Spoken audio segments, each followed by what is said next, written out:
What's up, guys? So please bear with me in this video because I'm having an extremely hard time talking and just processing my emotions right now. So I wanted to talk about the dark side or the dark aspects of autistic stimming in this video.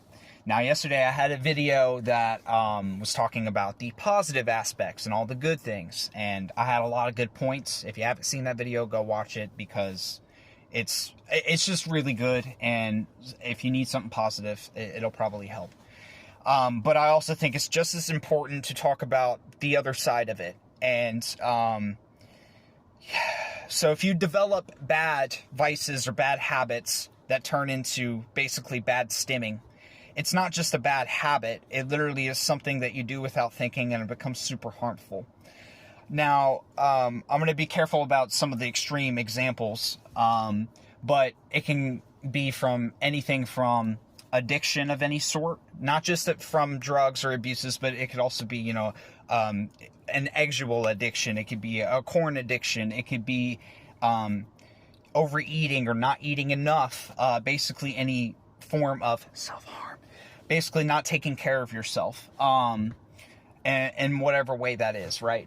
This also could be getting in bad relationships. This could also be, there's just a lot of different forms of this. It could be punching a wall when you're angry. It could be, anything like that. So I'm going to bring up one example that I've had personally, and I feel like a lot of people probably wouldn't share their extreme examples. But just because we don't share our struggles or you don't see it doesn't mean that it's not there and that it doesn't happen. Some of us are really good at masking. Some of us just wait until we get home behind closed doors to have our freak out. So, and also when it comes to stigmas on autism, each person's autism is going to be slightly different than the others. There's no one person that's going to be alike. So you gotta have empathy and listen to these people.